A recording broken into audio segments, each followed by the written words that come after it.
Welcome to Risking Enchantment, a podcast about art, beauty, and the Catholic faith. Hosted by Rachel Sherlock. Hello and welcome to Risking Enchantment. For this week's episode, you've got myself, Rachel Sherlock, and joining me once again is Phoebe Watson. Hello. Welcome back to the show, Phoebe. It's good to be back. And thank you to all of our listeners. I realised there was a bit of a break in our episodes. I essentially skipped an episode. I have been a little bit run down. Nothing scary, but it's just been... It's been a long spring. Yeah. Winter, spring. So it just, I don't know, I just needed a break. But it means that this is now the last episode of Risky Enchantment for this season. We will look forward to being back in September. I've already lined up some episodes that I'm going to be recording soon for the next season. I feel a little nervous announcing this because I don't quite know when it's going to happen, but I believe I'm also going to be on an episode of Pints with Jack. I'm sure you'll announce it on Instagram and Twitter when it does happen. Yes, so you can look out for that as well. But yeah, it was kind of interesting because I was sort of fretting about getting an episode up on time, and Phoebe and my mum and other people were reminding me that it's okay, you don't, like, there's no point stressing or impacting your health. And the irony of all of this is that the topic that we had picked out for this episode was about health and well-being. Yeah, I essentially said that we couldn't do it if it was impacting your health and well-being. And just to be clear, I was just a bit run down, but it was just one of those things where it's like, oh, maybe, it was quite funny. Maybe I should take my own advice. Yeah. So, yeah, as you mentioned, Phoebe, we've been in the middle of spring. And I think our last episode that I did with Robin, we were talking about nature. I feel like nature has kind of been on my mind a lot this season of the podcast and this time of year, that it's just been kind of playing on my mind how much I really need to engage in the seasons and in nature and in creation, and how beneficial that is for me and as I expect for everyone. And we were rereading a book that both Phoebe and I love for our book club. We were rereading Goodnight Mr. Tom. It's such a good book. Highly recommend. I would say, it's hard to say because I do reread Lord of the Rings a lot, and Lord of the Rings is my favourite book, but Goodnight Mr. Tom might be the book I have read the most number of times. Well, I mean, it's probably the same length as one book of the 6 Lord of the Rings. Yeah. So. I can almost do it in one sitting. So, yeah, it's a terrific book that I really enjoyed. I've got a slightly funny anecdote about it, which is that, so in secondary school or in high school, we have these exams. There's one in the middle of your time there called the junior cert, and one at the end called the leaving cert. Although technically you can leave after the junior cert as well. For anyone in England, that's kind of similar to your O-levels, but a bit younger. Yeah. For the junior cert. Yeah, and so for the junior cert, you get assigned, I'm sure this will be familiar to most people, but you get assigned a novel, and then you have to, for English class, and you have to analyse it and write an essay about it for your exams, which is all well and good. And my novel was not Goodnight Mr. Tom. That's a very important caveat. It was, in fact, the novel that my brother was assigned for junior cert. My novel was To Kill a Mockingbird, which I actually loved and really enjoyed reading and enjoyed going through it. But I remember in the run-up to my exams, my mum was like, Rachel, you're not allowed to read any other books. If you want to read, you should just reread To Kill a Mockingbird, because, you know, you're trying to remember all these quotes and whatnot. And I'm not usually particularly rebellious, but I really didn't feel like doing that. And luckily it didn't impact my essay in the end. But I went behind my mum's back and picked up not my junior cert book, but my brother's junior cert book, and read Goodnight Mr. Tom. And Rachel had to do so covertly. And it's so funny because there's a couple of really sad moments in the book, and there's one in particular which even to this day, whenever I read it, I just bawl crying. Like, it is inevitable. It's just waterworks everywhere. And this was my first time reading it, and I remember I remember I was hiding in the bathroom reading this bit of the book, and my mum calls me for dinner, and I'm like, what do I do? Like, I can't admit that I've been reading this book, but I'm just crying and I can't stop. So you found out? I think I managed to gather myself together enough to have dinner like a regular person. But yeah, I just have this very vivid memory of the first time I read that book being like, it's the only book that I've ever had to hide that I was reading. And you got your comeuppance for it. Yeah, exactly. So I don't know, Phoebe, maybe you want to give a little bit of an overview of the book Goodnight Mr. Tom. Sure. We're not going to give any spoilers. Because it's probably not a book that most people have encountered. Or at least a lot of our friends have surprised us by not having encountered it when we thought they would have. It's about a young boy from London at the beginning of World War II who is sent as an evacuee to the countryside, and he goes to stay with Mr. Oakley, who he then calls Mr. Tom, and he's just a very sickly little boy and has been very poorly treated in his life. It's quite clear early on that not only is he sort of malnourished, which might have been typical for the time with like poverty, but he's also been quite badly beaten and abused by his mother, and he is just a very poorly off boy. Yeah, he's a very timid, shy, sickly little boy. And he's with this very gruff old man in his 60s who we find out is grieving for his wife who died 40 years ago. And it's a really lovely story of the two of them healing together. That the boy's name is William Willie. And he's called variations of his name at different points in the book for different reasons. But yeah. And it's just in such an idyllic setting. It's such a beautiful English country village, like full of like the milk and the blackberries. The blackberry picking scene is great. And the picnics and the community there is really beautiful, and he makes friends with the children, and it sounds very saccharine. Like I said, don't worry, there's plenty of like emotional heart to it as well. But even like I love, at one point they go to the nearest town, and the town sounds amazing. It's full of like sweet shops and libraries and art shops and fabric shops, and it's just the nicest place in the world. And yeah, they really heal each other, and they form this bond of love together. Yeah. And there's a lot of patience and gentleness that comes into it, and Mr. Tom is helping to teach Willie to read, and like seeing him through like the poor effects of his malnutrition. Yeah. And just kind of like very gently taking his time with him, and he's making friends in the village. And it's so lovely. It's really lovely. And I think it's really key as well that, first of all, that the community is a little sad for Willie that he gets put with Mr. Tom because he seems such like a gruff and impatient person. But what he ends up showing Willie is a level of patience and practicality. I think that's the other thing that really comes through for us. Like there's just real common sense. And like the space to feel your emotions and to not have to hide everything away. And we will pull out plenty of quotes of that later. Yes.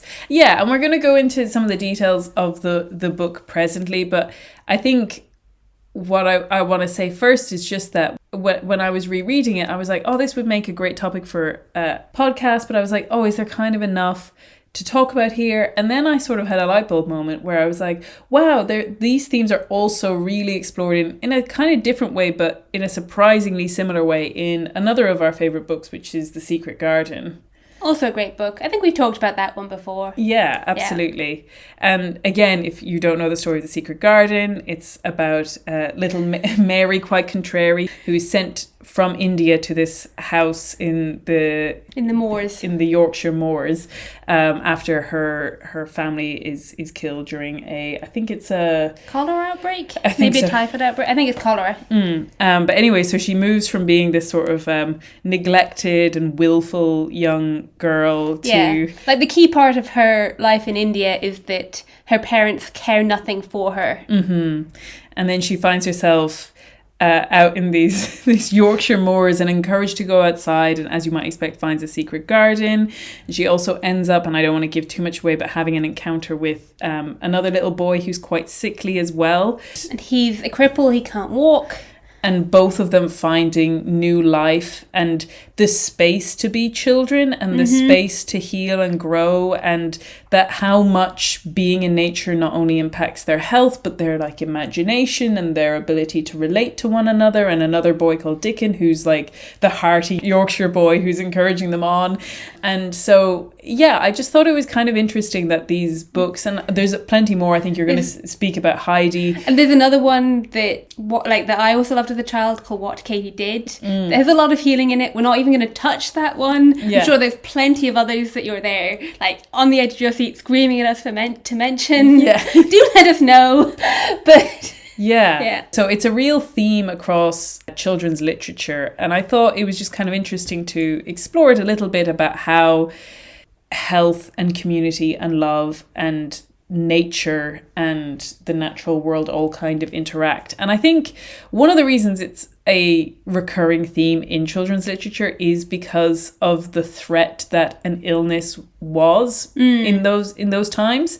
And that's not at all saying, I mean, clearly we're like, any of us can be struck down with any kind of disease or illness or injury or anything like that, but there was much less ability to deal with it with things like antibiotics or surgery or things like that. And so I can see why it would be such a pressing problem in the minds of people at that time, which kind of brings us on to a caveat that we just wanted to state. Two caveats, yeah, that we want to state at the start. As much as this is about health, I do want to be clear, there will be some discussion of like doctors and medicine, but it really isn't a discussion about medicine as a whole concept. I never want it to come across that I'm sort of implying that you can make cancer go away by thinking positively or something like that. You know what I mean? That, or by getting enough fresh air. Yeah, that there is absolutely a place for medicine. And I think a subset of that is that I think there's also a place for a critique of various medical industries and the ways that we approach, and certainly we're going to talk about how we approach health as a concept in general. So there's sort of two elements there where you're talking about, yes, I think medicine is a good thing. I don't know anyone who hasn't benefited from the advances in medicine that we've seen. But at the same time, that it's a complex industry and it's a complex entity in our lives as well. The kind of the way that health and medicine and fitness and nutrition and wellness and all of these words that get like thrown around. Big words and big ideas. Yeah. And we're just going to talk about health, common sense, and the countryside. Yeah, and I think in some ways, like, it's almost, while some of the characters that we're talking about are actually physically ill and need medical healing in that way, I think what we're more talking about is a more general approach to health, that health starts way before you get sick and is about how healthy your environment is and your ability to flourish, you know? Yeah, that it's far more than just the combating of disease. Yeah. And then the other side to this coin is that the other thing that we're kind of not going into, which is almost like the flip side of that, which is miraculous healing and God and prayer for healing, which are all incredibly important things. And I believe in miraculous healing. I've seen the power of prayer, especially when it comes to health. It's not at all that I don't think that that's an important element, but in some ways I think it's so difficult to talk about things like that because everyone's experience of health is so personal and it can be extremely painful. And I don't feel like even an hour and a half long podcast on children's books is ever going to come close to saying something nuanced or meaningful enough about that. No, we could do a whole podcast series about just that topic, and that's not our mission. And even then, I do not feel qualified to talk about it. And so as much as we're going to be talking about how this topic does relate to faith, specifically like miraculous healing is kind of not what we're talking about, or prayers for healing. Yeah, and we're not really going into that really painful battle that we can have, which is when we pray for healing and we're not granted it. Yeah, absolutely. Like, that is such a big question, and there are other great speakers about it. Mm-hmm. I was reading a great article by a lady called Nell O'Leary on Substack. She's wonderful. Yeah, she was wonderful. Katie Marquette put me onto her. There's plenty of other people speaking about it and thinking about that. We're just going to look at something a little bit more summery. Yeah. Because, you know, it's coming into the summer, and what we're essentially saying is the countryside is good, taking time off is good, spending time with community is good. We hope you get to do all of those things in your summer. Absolutely. That is just perfect. And so I think to sort of round off what we were just saying, there's a famous writer and speaker called Wendell Berry, who is someone that I've heard a lot about and certainly been recommended. I think you were saying you heard about him on Katie Marquette's podcast. Yeah, I think it was the episode on The Peace of Wild Things. It's one of her very earliest episodes. But he's just a really great thinker and poet.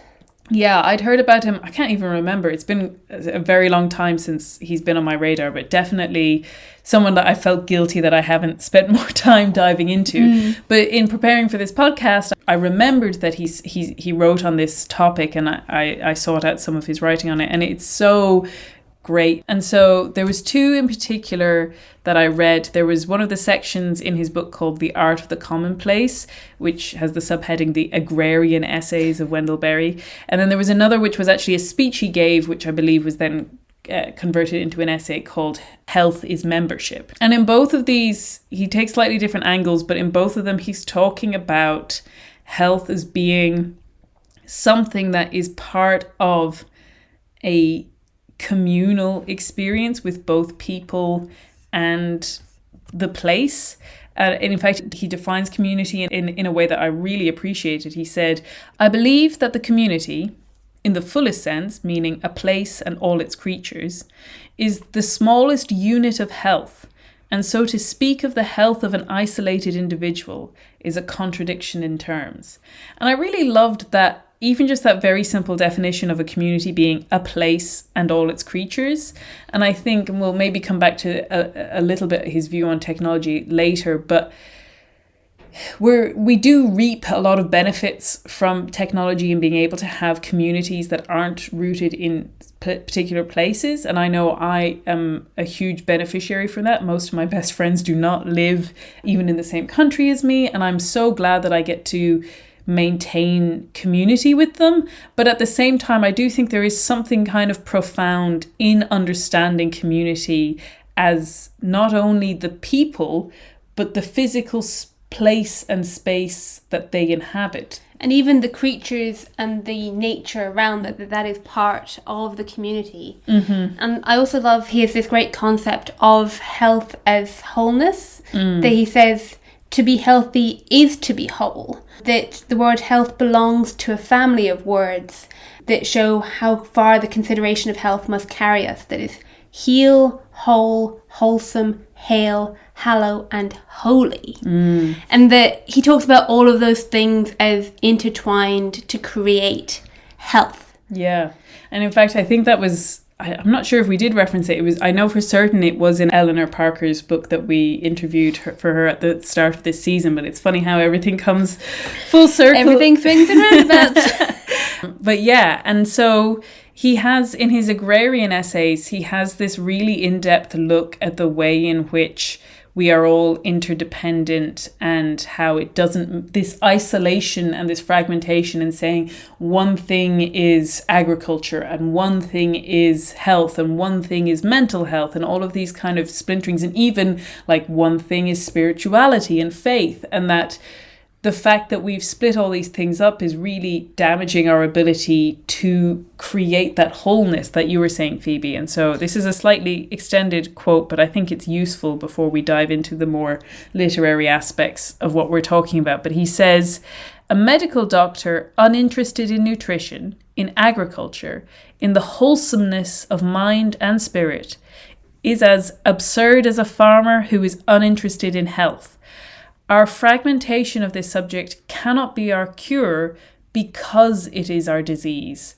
The body cannot be whole alone.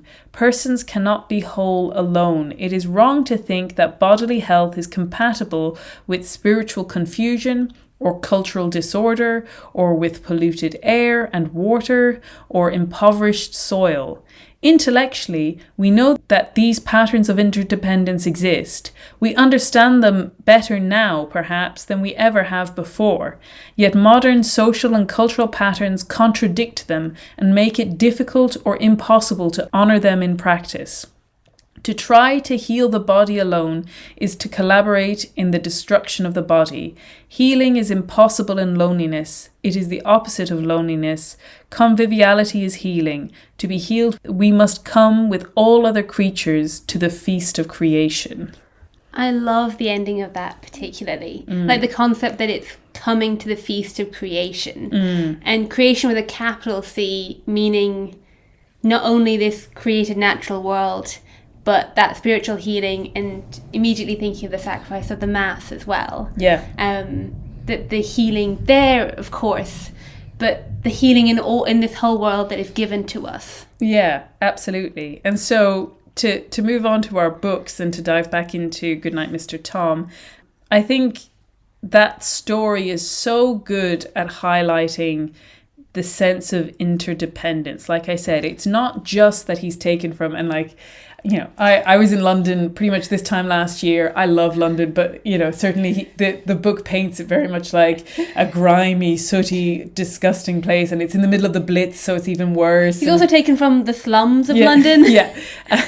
And, you know, placed in a beautiful rural idyll. And you're like, well, of course he would feel better. And, oh, there doesn't seem to be as much rationing of food. And there's like, they're able to make cakes and have, at the very start, there's a scene where he's given like a rasher bacon sandwich.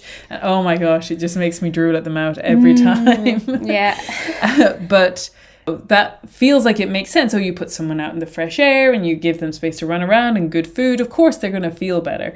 And that is true. That's a really important part of it. But it absolutely comes with the love that he's shown, the patience, the kindness. And I think it's really telling that as much as the book paints a very pastoral, idyllic picture, it does actually reference there's other evacuees who come to the area, and because they have loving families and don't fit in here, and actually they get put with families who don't really love them and are kind of using them as cheap labor on the farm. You know, there is a thread of like the reality that, you know, there is a harshness to the countryside. I think actually in the last episode on Studio Ghibli, Robin and I were talking about how Hayao Miyazaki was also trying to make sure that we didn't think of the countryside in too domesticated or too like sweet and cherubic terms, you know. Yeah, and the countryside to Willie at the beginning is even scary. Yeah. And we do see almost all the other evacuees leave again. Yeah. And they're running away home. And that's very representative of the experience that a lot of evacuees had during the war. Yeah. Like, this is not supposed to be the demonstration of how they all had it. I remember being really shocked as a kid when I found out that my grandmother was evacuated and had an awful time. Yeah. And me being like, didn't you have a Goodnight Mr. Tom lovely time of it? Like, no. And that's it, because these characters and like your grandmother didn't necessarily encounter that level of love. Yeah. And so no amount of beautiful countryside is going to make up for that. And so it's really important to see how those things are truly interconnected. Yeah, and I think there's also just such a level of patience in meeting someone where they're at that Mr. Tom really brings to it. That there's a scene at the beginning where I think it's Willie's just had this bacon sandwich and he can't keep it down, which is the saddest thing. Because it's too rich for him. He's too nervous. Yeah. He's so malnourished that this good food, and what a symbol for the Eucharist and things like that this is. But, you know, it is true that when you're not used to such good food, you can't actually stomach it. Yeah. And then he's had a fright as well. And he's being told, breathe in deep. He's being held out the window. Take in a good sniff. He took a gulp of air. I'll be sick, Willie mumbles. That's right, go on. I'm holding you. And that's that patience of, go ahead and be sick. Like the freedom to be ill and to be vulnerable and to have your needs met in that place. Absolutely. And similarly, he ends up having a long spell of wetting the bed. And Mr. Tom is so good at both like not making a big deal out of it, consistently dealing with the problem. Yeah, like imagine washing sheets every day. Absolutely. And like getting Willie involved, like not like, oh, you get out of here now, that like, okay, this is just part of our daily chores. Don't worry about, I'll buy you the mattress cover. All of these things that like, and it's so moving because Willie is so horrified at the idea, because I think they have to put the mattress out to dry it and everyone's going to know his shame and all of these things. And Mr. Tom is so good at normalizing it, allowing the space for it, and allowing Willie the freedom to just be ill and then to move on with the day and not have it be this burden that like sits over him. Yeah, like he says, he compares it to when he first got his dog who peed all over the place, and makes it part of like the family life. And then even when he also keeps it private for Willie though, like when his friends are coming over, he makes up the bed so that they don't see the rubber and they don't know about it. Yeah. Like, it's not like he's saying, oh no, you should just be free to tell everybody about this. But more saying, we'll normalize this, but we will also keep it as secret as you want. Yeah, absolutely. That like the respect of having it not be something that Willie has to hide from the people immediately around him, in this case, Mr. Tom, but the dignity of having privacy as well. Yeah. And of being able to choose that privacy when he wants it. Yeah. And that, you know, health is just a real practical element of life. Like that, yeah, of course, you need to throw up if you're not feeling well. But like, no point trying to like keep this down. It's just a fact, and I'm going to bear with you. Yeah. And then there's also just a really beautiful part where Willie first learns to run. And it's also that recognition of what he hasn't been allowed to do before. And that kind of like Mr. Oakley seeing him in that and encouraging him to be brave and take the step that his health hasn't allowed him to do before, and to struggle with that. It says that he feels a sudden burst of energy rising up inside him that excites and frightens him. He'd always been good at keeping still. It was wicked not to, he knew, but now he felt a desperate desire to leap and to jump. Tom caught sight of the flush of excitement burning in his cheek. "Race Sammy to the gate." Sammy's the dog. "Run, do you mean?" says Willie. "Well, I don't mean fly." And then Willie finds it really hard to run, and he's stumbling and he's getting really annoyed with himself and falling, and then like really depressed about how badly he's run. And again, Mr. Tom meets him in that and just says, can't expect it to be good the first time, takes practice. It's that element of these things take time, but they're still worth trying at. Yeah. And it's worth going again and being gentle with yourself, but also taking that next step. Yeah, and that for a kid to be running around is a good thing. Yeah. And he needs to be facilitated and encouraged and know that he's allowed to run. Yeah. Yeah. And that freedom to be a kid and the freedom to express himself and all of those things. And I'm going to speak a little bit vaguely just because I don't want to spoil too much of the book, but Willie ends up having a very terrible encounter and ends up in hospital where it's painted quite badly. It is also in the middle of World War II. There's a lot going on, but he's essentially sedated because he keeps having nightmares and is screaming and it's difficult. And they're discussing his medical care, and Mr. Oakley is like, it's just a totally different world for him and he doesn't really understand it. And the nurse says, he's under deep psychological shock, said the nurse. He keeps suddenly screaming out for no apparent reason. We've had to keep sedating him. Why? To stop him screaming. Maybe he needs to. I love that line because it's just that acknowledgement of maybe he needs the freedom to scream and to be met there. Yeah. And it's also what the institution can't give him. Yeah. That it's not fair on the other patients to have him screaming all the time. Yeah. They're in a very busy, overcrowded, overworked hospital with overworked staff. Yeah. It's not an indictment on the hospital, exactly. Yeah. But when he later gets him home to the village, and he goes straight to the village doctor. Like, he goes from the hospital to the doctor. It's not like dismissal of all medicine. And the doctor's wife says, country air, familiar surroundings, people who love him, best thing for him. Yeah. And they agree the sores will heal, they've healed before. It's the wounds inside that will take the longest to heal. And I think that's so key because, like you said, this is a doctor, and in this case it's the doctor's wife, but she's very much part of the medical practice that the doctor gives to that community. That, like, there's just an understanding that, yeah, being around people who love you does impact your health. Being in familiar surroundings, like, it's very unsettling to be in a hospital. I know in the essay that we mentioned, Health is Membership by Wendell Berry, he has a really interesting section, and even he doesn't really have answers. He doesn't really know what to say about, like, how do you fix this problem in hospitals, but saying how, you know, it's uniquely hard to sleep in a hospital. It's sort of the worst place to, like, spend time with your loved ones, or, like, that it has all of these things going against you. And obviously you're getting medical treatment, but you're also having to give up other elements of your life that typically make you well. Or parts that are also critical to healing. The most important time to sleep is when you are sick. Yeah. And like I said, there's not necessarily a clear answer on how to sort of, I don't know, create an amazing hospital where you could have that kind of space or facility.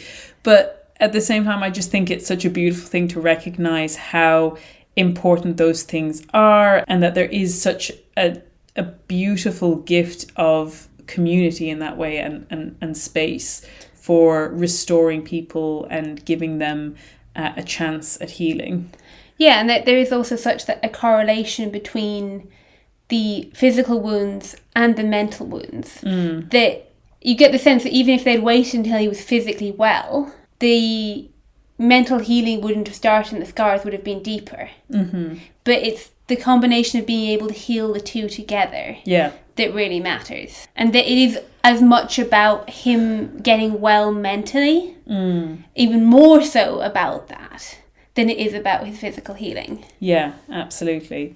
That probably brings us quite nicely to The Secret Garden. Because, like I said, I think The Secret Garden, in some ways, there is a sense of community, particularly between the children, and there are further community with certain adults in the book. But in some ways, some of the community that they get is the permission to be left alone.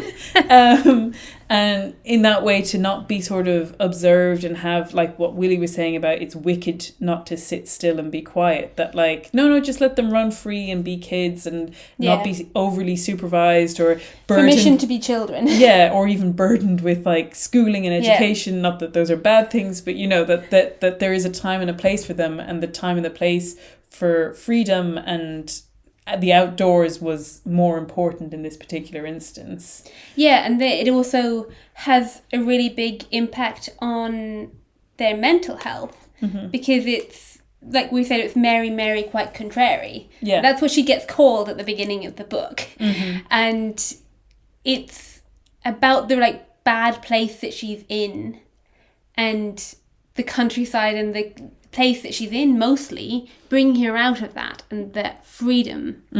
Yeah. And even, like, I think this isn't the very first time that she's told to run out and play, and, like, she doesn't even know, like, what to do in terms of playing. So it says, "Out, why should I go out on a day like this?" After each breakfast, she gazed out of the window across the huge moor, which seemed to spread out on all sides and to climb up to the sky. And after she had stared for a while, she realized that if she did not go out, she would have to stay in and do nothing. And so she went out. She did not know that this was the best thing she could have done. She did not know that, when she began to walk quickly or even run along the paths and down the avenue, she was stirring her slow blood and making herself stronger by fighting with the wind which swept down from the moor.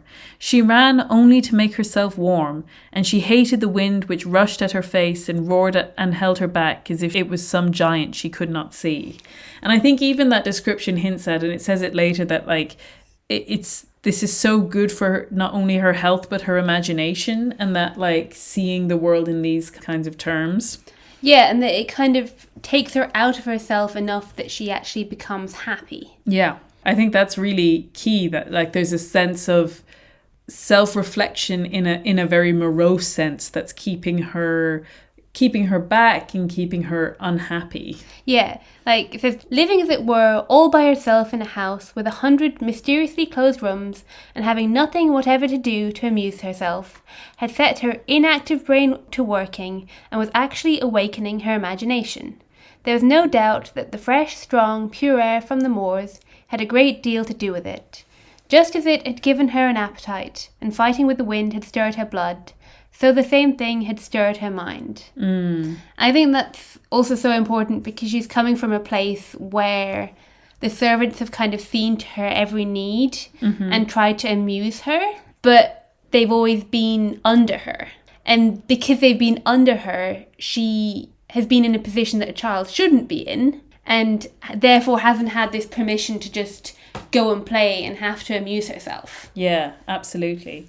And that she's also met with love in the form of her kind of maid, Martha. Yeah, she's the housemaid who's like tending on, like bringing her breakfast and stuff. But it's also very clear that she's like, what do you mean you can't dress yourself? Yeah, exactly.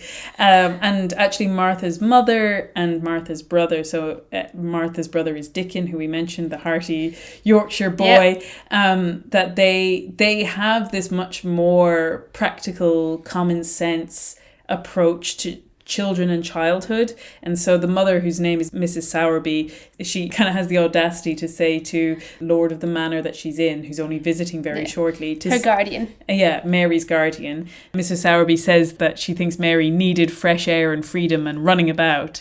And he actually then goes on to say, now I have seen the child, I understand what Mrs. Sowerby meant. She must be less delicate before she begins lessons. Give her simple, healthy food. Let her run wild in the garden. Don't look after her too much. She needs liberty and fresh air and romping about. Which is just lovely. And it's interesting because Mr. Craven, he is able to see this in Mary. But he's actually not able to see it when it comes to his own family and his own son. Or rather, he doesn't have... Mrs. Sowerby isn't telling him that about his son. Yeah.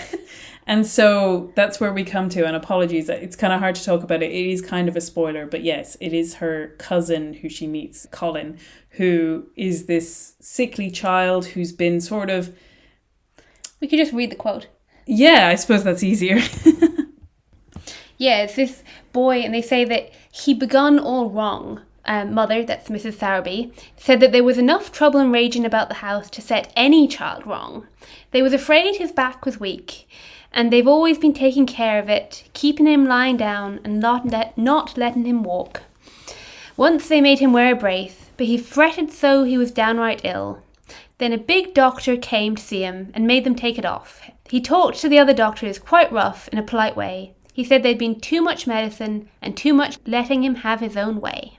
And so, yeah, again, like Mary, but almost on a more extreme level, that he has this issue with being like imperious and throwing tantrums and getting his way. And again, like I say, I don't want to imply that something like a brace or being afraid of physical ailments is always like misplaced, but that there is a sense in which that giving him the freedom to grow up and this sort of hyper attention on his health is in turn making his health worse. Yeah, and that he's been encouraged to dwell on his health and to be afraid of things, so that when they try and encourage him to get up and go outside, he won't do it. Yeah, absolutely. And he's just so afraid. And like, it's such a fear of the world, which is so sad to see. And also coming back into that lack of companionship, lack of community, that he hasn't had anyone else to confide in. Yeah, and that's it, because in some ways the people looking after him don't even realise how much of the rabbit hole he's gone down in terms of his thought processes on his health. He's always looking for lumps and they don't even realise that he's doing this, Yeah. And that he's overheard scraps of conversations and misunderstood them or like expanded them out to be more than they actually meant at the time. And so there's a lovely line where Dickens says about, we should get him out into the garden. And he says, us'd not be thinking he'd better never been born, else it'd just be 2 children watching a garden grow, and he'd be another. 2 lads and a little lass just looking at the springtime. I warrant it'd be better than that doctor's stuff. It's a great line. And in his case it is. Yeah. And there's just some lovely healing that goes on through them all spending time in the secret garden. Yeah, yeah. And that there feels like there's something that not only is it, like we've mentioned, the health, and I know I've said about the imagination, but that there is something in watching nature grow and flourish and helping to facilitate it and working to facilitate it that has this beautiful impact on their minds as well. Yeah, like there's a beautiful line earlier where it says, Mistress Mary worked in her garden until it was time to go in to her midday dinner. In fact, she was rather late in remembering, and when she put on her coat and hat, she could not believe that she had been working 2 or 3 hours. She had actually been happy all the time. And it's that kind of realisation that she's just been cheerfully busy. Yeah. And how good that has been for her. Yeah, absolutely. And that sense of getting outside of yourself, whether it's in investing in somebody else. Like we saw that with Goodnight Mr. Tom, that not only does Mr. Tom facilitate Willie's healing, but Willie facilitates Mr. Tom's healing. It is reciprocal. It goes both ways, that he comes out of this curmudgeonly shell that he's been in for decades. Yeah, like that Willie knocks him out of his routine. That time alone, like time and countryside alone haven't done the healing. Yeah. But that he has to actually come out of his routine and give to this little boy who needs so much. And almost instantly starts investing in his community. And it's actually interesting because I think we're going to come back to that with another book that we're going to bring up shortly. But that like as soon as he starts expressing love, it starts going out into the wider community as well. And also that like once you undertake to take care of Willie's, you know, physical well-being, then you start thinking, oh well, you know, we have these shifts to keep an eye out for any overcoming airplanes and like night watchmen. I better sign up for that because that's also part of his health and well-being and protection, you know? Yeah, like there's a great line where one of the women in the community is thinking about him and says, his forehead had lost its old furrowed look. The deep pitted wrinkles about his eyes had softened outwards. Behind his scowling manner was a kindly old man, if it hadn't been for the arrival of a rather insipid little boy, she might never have known. Exactly. And so there's that sense in which going outside of yourself, whether it's into other people or into the communal space, which is what we were saying with Wendell Berry of like that tending to the land that you live in, tending to the space. Maybe it's even like an interior space, like having like a sense of order in your home, having a space to welcome, you know, because I think you and I live in a city, there's a certain amount that you can engage in the natural creation, but even just that sense of tending to the place that you're at, which might even look like supporting local businesses so that you have somewhere to go where people, you know, it's the theme tune to Cheers, like you want to be where everyone knows your name. That there is a huge benefit in being able to go to a shop where somebody knows your name and says hello and welcomes you. Yeah, it's so nice when we're able to do that. Yeah, you and I are lucky enough that we actually have that to a certain extent in a city, which is surprising. I always remember a friend of mine once told me, I only know it anecdotally, so I haven't looked it up, but that they did a study of people in New York actually after 9/11, and they found that people who had a regular pub or bar that they went to psychologically fared a lot better than people who didn't, because even in the small interaction of going to somewhere where you're acknowledged, and even in a very, very minimal way of like, how are you doing, like what can I get you, having a personal interaction has this kind of beneficial impact. And so, like I said, as much as we're raving about nature and the natural world, I do think that it can apply to a bunch of different ways as well.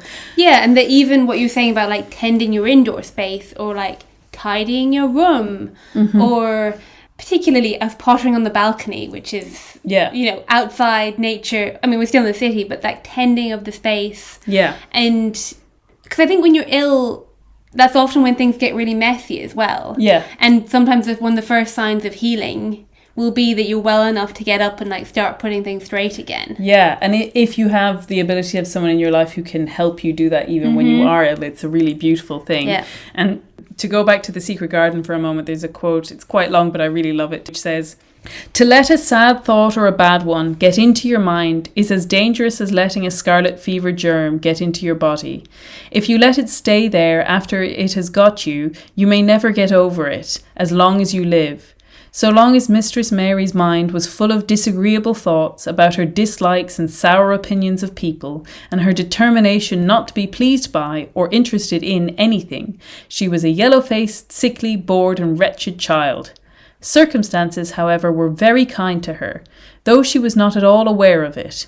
They began to push her about for her own good. When her mind gradually filled itself with robins and moorland cottages crowded with children, with queer crabbed old gardeners and common little Yorkshire housemaids, with springtime and with secret gardens coming alive day by day, and also with a moor boy and his creatures, there was no room left for the disagreeable thoughts which affected her liver and her digestion and made her yellow and tired." Yeah, and I mean, we're not saying that, oh, you can cure depression by thinking happy thoughts. No. But that there are also studies that show on a more mundane level that show that if you go in expecting to be annoyed in a meeting, that you're more likely to be annoyed in that meeting. Yeah.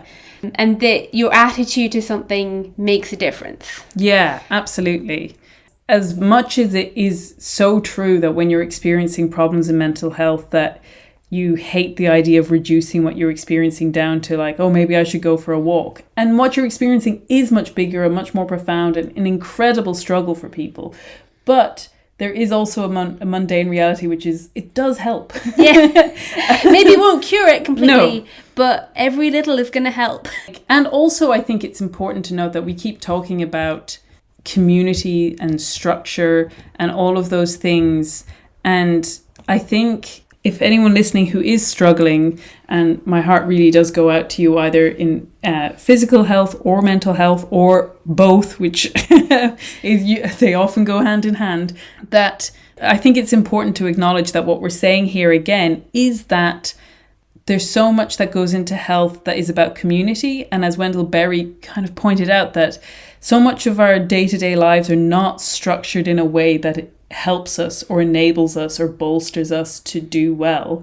And so it is just important to think of it in this broader context that like sometimes we're struggling just because the way that our lives are set up or our communities or lots of things are not actually structured in ways that help us. And then we can even see this in these older stories that like it's not like we're like projecting onto the past and then at another time everyone flourished beautifully. Yeah, like they're making the argument that listen, you need to give people the space to do this flourishing. Yeah, absolutely. Yeah. And that like I think we were saying that, you know, the kids need to be kids and things should be structured so as to facilitate that. Like Willie was never going to flourish in a terrible home life, in malnutrition, in poverty, and in a lack of love. Like that was not going to be a particularly positive. That was never going to work. And it reminds me of, there's this really beautiful Chesterton quote where he talks about, in some ways it might seem like a tangent, but I actually think it's really core because it's talking about why we as Christians should defend the beauty that is an individual person by the way that we build up a society around them. And so he says, I begin with a little girl's hair. That, I know, is a good thing at any rate. Whatever else is evil, the pride of a good mother in the beauty of her daughter is good. It is one of those adamantine tendernesses which are the touchstones of every age and race. If other things are against it, other things must go down. I love that. If landlords and laws and sciences are against it, landlords and laws and sciences must go down. With the red hair of one she-urchin in the gutter, I will set fire to all modern civilization. Because a girl should have long hair, she should have clean hair. Because she should have clean hair, she should not have an unclean home. Because she should not have an unclean home, she should have a free and leisured mother. Because she should have a free mother, she should not have a usurious landlord. Because there should not be a usurious landlord, there should be a redistribution of property. Because there should be a redistribution of property, there should be a revolution. That little urchin with the gold red hair, whom I have just watched toddling past my house, she shall not be lopped and maimed and altered. Her hair shall not be cut short like a convict's. No, all the kingdoms of the earth shall be hacked about and mutilated to suit her. She is the human and sacred image. All around her the social fabric shall sway and split and fall. The pillars of society shall be shaken, and the roofs of the ages come rushing down, and not one hair of her head shall be harmed. It's so good. Chesterton's always so good, but it's so good. It's so good. And just that sense of that the beauty of her hair, again, is a wholeness to her that needs to be protected, and that seeing it in this larger context is not just a question of saying, well, if she can't keep it clean, cut it off. Yeah. That rather that's the just completely wrong solution. That's the unhealthy solution. Yeah. Whereas the health and wholeness is to fix society so that she can have clean hair that is long and beautiful. Yeah. And it reminds me, I said I'd come back to just one very short point because it could be a whole tangent that we could go on. But there's a Wendell Berry quote about technology where he says, "I am moreover a Luddite in what I take to be the true and appropriate sense. I am not against technology so much as I am for community. When the choice is between the health of a community and technological innovation, I choose the health of the community and would unhesitatingly destroy a machine before I would allow the machine to destroy my community." Great. So prescient and so important in this day and age. And I just think that seeing the health of these children in that bigger context gives us also the ability to see our own flourishing or lack of self-actualization. Actually, that was something we were going to say. My dad, I grew up on this thing. My dad is obsessed with talking about Maslow's hierarchy of needs, which if you don't know is just a pyramid, a bit like the food pyramid, although this one actually makes sense, with like different levels on it. And the bottom are things like physical needs like food, shelter, protection, water, clothing, things like that. And then it goes up to safety, which is like personal security and employment, and actually health kind of falls into that category. And then above that is love and belonging, friendship and intimacy and family. Above that is actually, I find this one's kind of interesting. It's esteem, like respect and like acknowledgement by your peers in a sense that you have a place in society. And then at the top is this term, which is self-actualization, which I feel like is used in a very kind of new agey way a lot these times, or like in quite a selfish or materialistic way. Like, I just want to realize my full potential. But also if we see ourselves as saints, that the saint is the fullness of the reality of a person, that it is someone who is both fully embracing Christ and Christ living in them, and also fully being themselves and realizing that potential to holiness within themselves. Yeah, and it's amazing how both of these books really address those, particularly in Goodnight Mr. Tom. I was just thinking there what you're saying about the respect of their peers. One of the really key elements to Willie's healing is also the friend that he makes. Yeah. The friend that he sees, who sees him as somebody valuable that he enjoys spending time with. Yeah. And it's that peer recognition, as well as the love and support and having his physical needs met, that really brings him out of himself into the creative little boy that he is. Yeah, absolutely. And then we couldn't talk about children's literature on healing without at least mentioning Heidi. And I leave this one entirely to Phoebe, because I actually have no experience with Heidi. I know it's about a little girl in the Alps and something about sickness. That is my entire knowledge of Heidi. Okay, well, it's about a little girl in the Alps. And like you said, you were right about that one. Right so far. And like she's living high up in the mountains with her grandfather. And then at a point in the story, she gets sent to Frankfurt, to the city. And she gets really homesick there and just falls ill. And this is, to me, a really interesting change of how somebody really happy and healthy, when she goes into a space where she's still like happy in a way that she has friends, but she really misses her grandfather and misses the countryside and can't acclimatize to the city life. Yeah. And she just falls ill, and it is just kind of wasting away at her.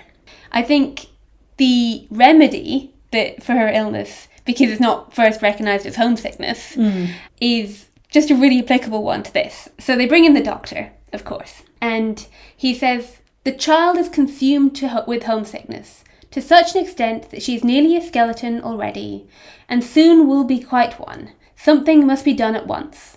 There is but one remedy, to send her back to her native mountain air. So tomorrow the child must start for home. There you have my prescription. And the father of this rich household where she's living says, what? The child ill? You mean, doctor, the child who came here healthy and happy, I am to send back to her grandfather a miserable little skeleton? I can't do it. You cannot dream of my doing such a thing. Take the child in hand. Do with her what you will, and make her whole and sound, and then she shall go home. But you must do something first. And the doctor replies, this illness of the child's is not one to be cured with pills and powders. The child has not a tough constitution, but if you send her back at once, she may recover in the mountain air. If not, you would rather she went back ill than not at all. Yeah. And it's just that really powerful recognition of the limits of medicine, and that the cure that she needs is her home and the countryside of that home. And then like there's another character who comes into it and has great healing in this mountain air, and it's this great silence up there, far above all the towns and villages, and the fresh, delicious air, where the doctor who then visits Heidi up there says, no one can help getting well there. Yeah. That kind of like hyperbolic, like obviously it's hyperbolic, but it's also something true of going to these beautiful spaces and having the community and the love around you and the sense of freedom to just be in that space. Yeah. And that element of beauty leads us very neatly on to the last book. Yes. Which we just about have time for. Yes, and I only just about finished reading. Phoebe was like, I think this relates, you should read it. And I had like 3 days. That's not quite true. No. But yeah, so it's a book which is actually not children's literature, but is a lovely book all the same, called The Enchanted April. Yeah, we thought it would be nice to tie it in with some adult healing as well. And this is quite a different book. In some ways, it's maybe a slight tangent. And it's a book that we might go into more detail in another episode. This is more just like a very specific theme in it, or like a little moment in it that we're just going to touch on. Yeah, I think we both have like some things that we'd like to explore about the book and a couple of things we're not quite sure about. But I think this bit in particular makes a really interesting point.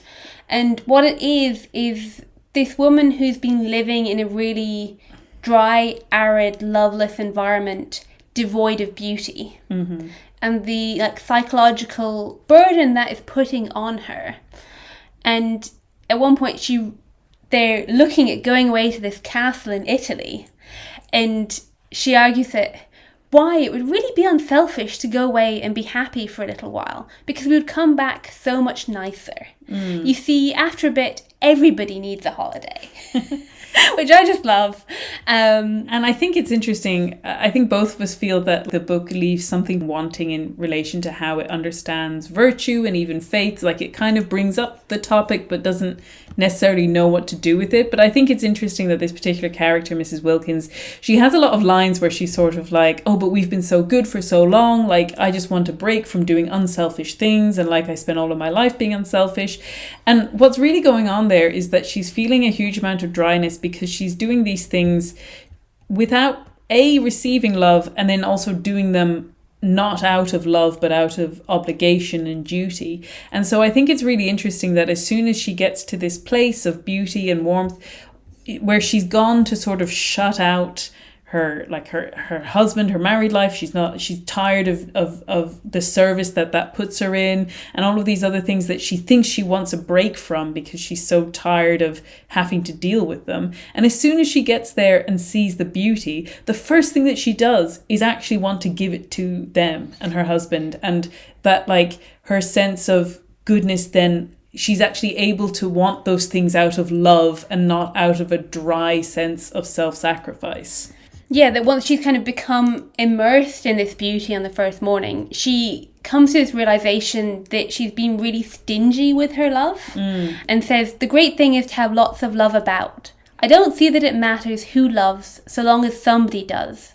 I was a stingy beast at home, and used to measure and count. I had a queer obsession about justice, as though justice mattered, as though justice can be distinguished from vengeance. It's only love that's any good. And she just has this great desire to love everybody and be friends with everybody and share the goodness that she's experiencing. Yeah. And it comes from the place of freedom and the place of beauty. Yeah.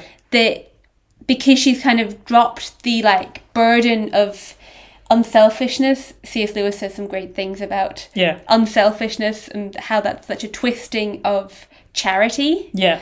But because she's dropped that burden and is become immersed in joy and in creation, she can truly love. Yeah, and it says that her friend is sort of looking at her, and before her very eyes, Lottie became more selfless.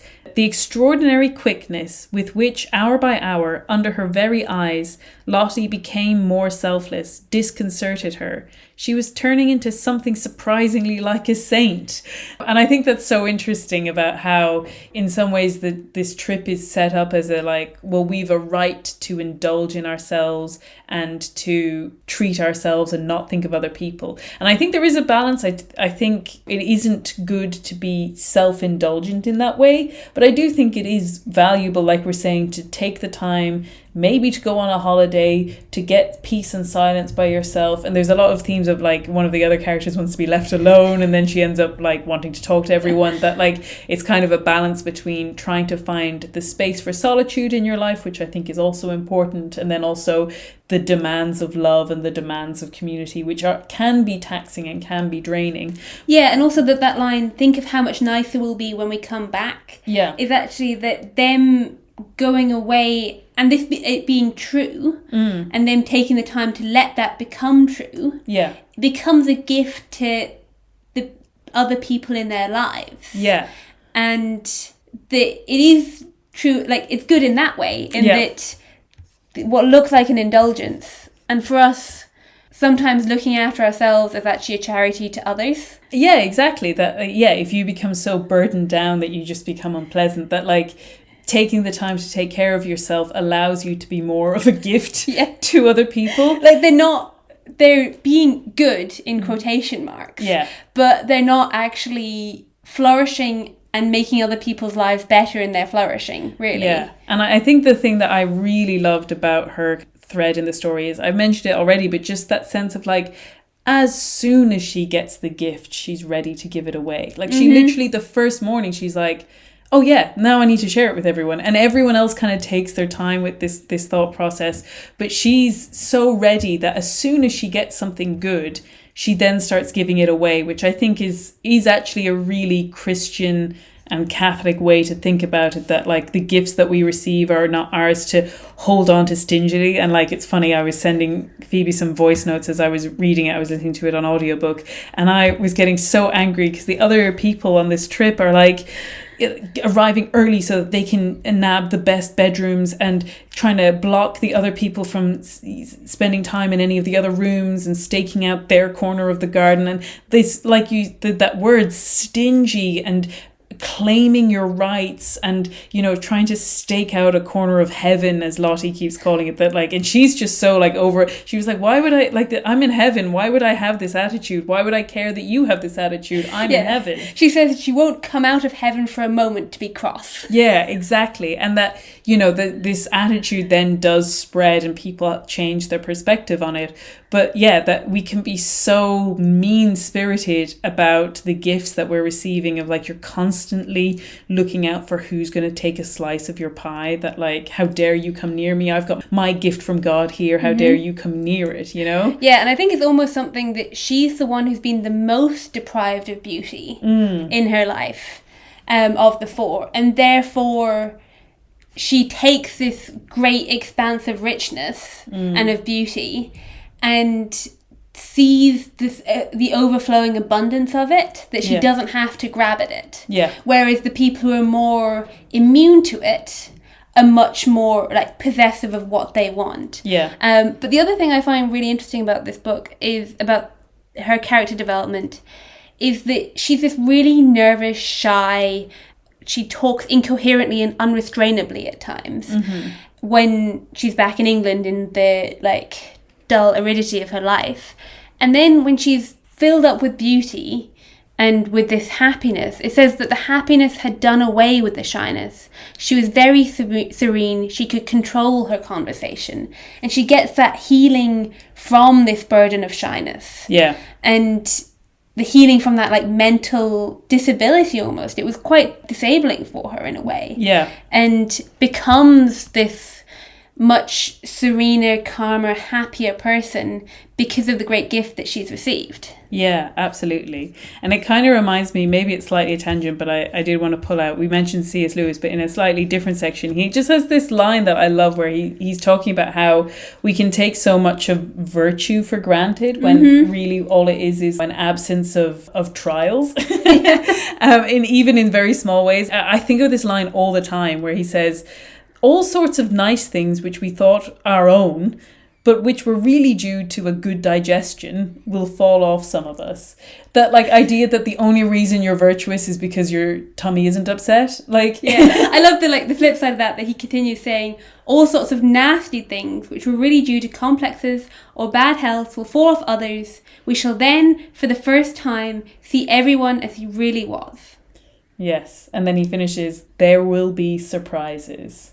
And I think, especially for anyone struggling with poor health, that's such an important reminder of how poor physical health, I think we know it for poor mental health, but poor physical health can affect your behaviour and make you feel like you're doing stuff that isn't you. Or that can just be a really hard burden to deal with. Yeah. And there is also that reassurance that God sees through that. Yeah, I was talking to a friend of mine who has a newborn baby, and we were talking about like the lack of sleep and how difficult that can be. I was kind of bringing up that, like, you know, that I think they said that like sleep deprivation is similar to being drunk at a certain stage, and even like that you use it for torture and all of these things, and that in the middle of that, as a parent, you have to be a good and kind, patient parent to your children, you know. That like it's such a crazy thing to have to endure, and that like that sense of seeing the whole of what's going on, and that God, like, thank God that God sees everything, that it's not just the moment where you slip up or the moment that you failed. And like, you know, even this year I had a thing where I got really angry at Phoebe for something which was totally stupid, and it turned out I had a sinus infection, and like, you know, that kind of you had more than that.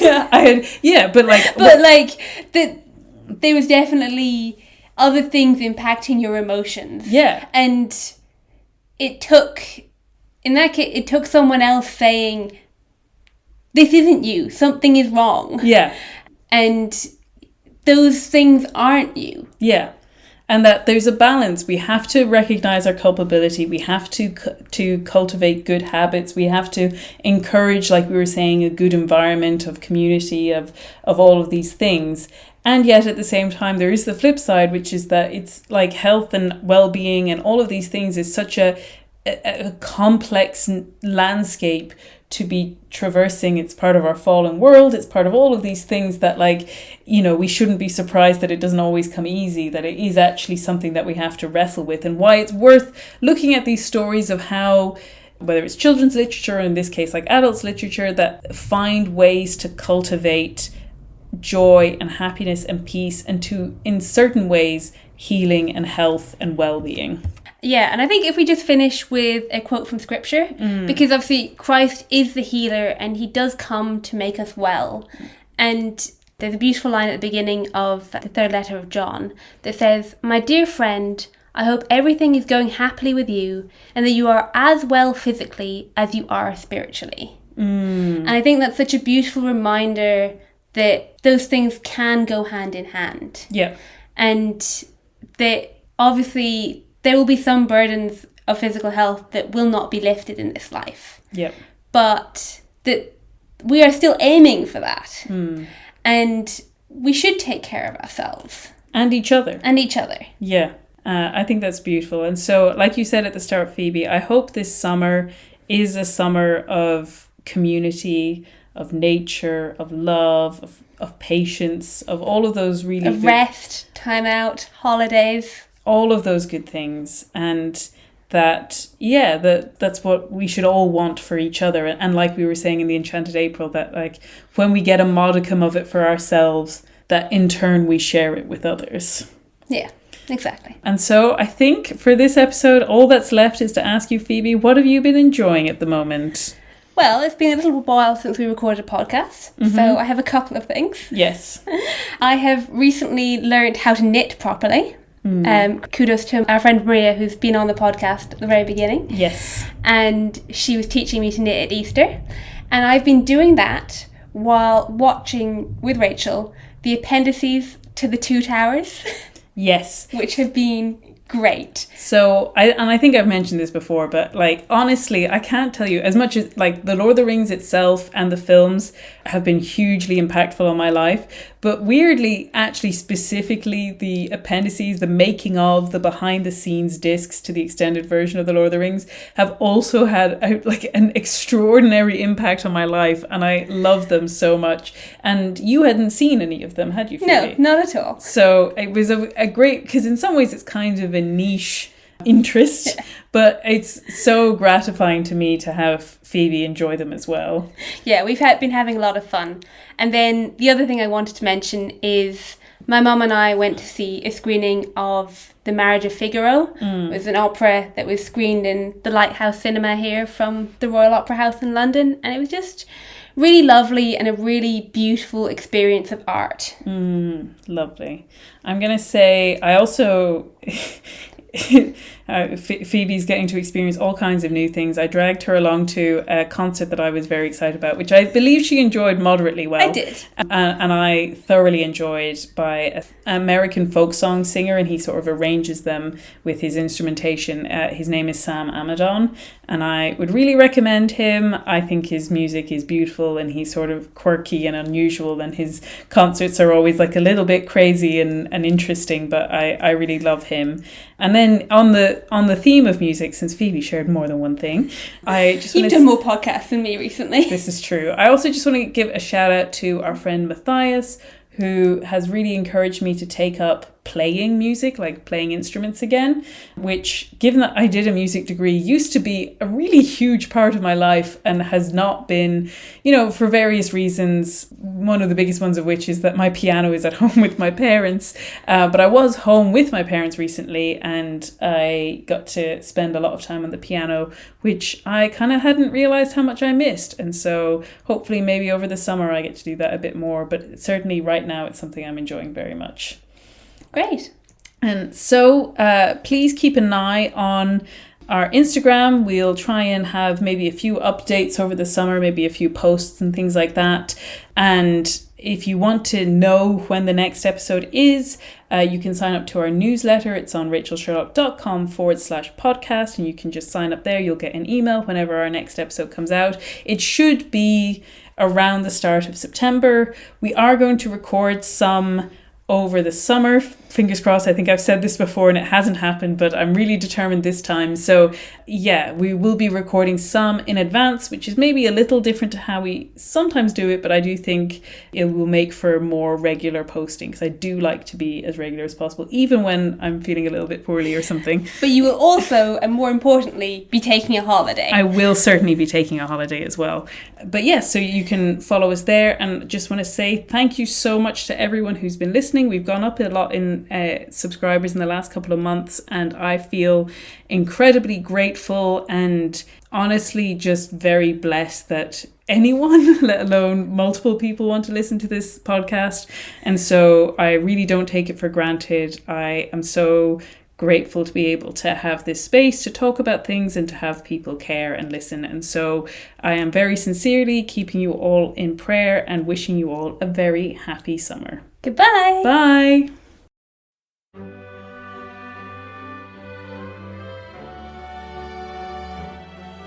This has been Risking Enchantment. Music by Kevin MacLeod. You can follow me on Instagram and Twitter with the handle @SeekingWatson. And you can find out more about me and the podcast at rachelsherlock.com. Thank you and God bless.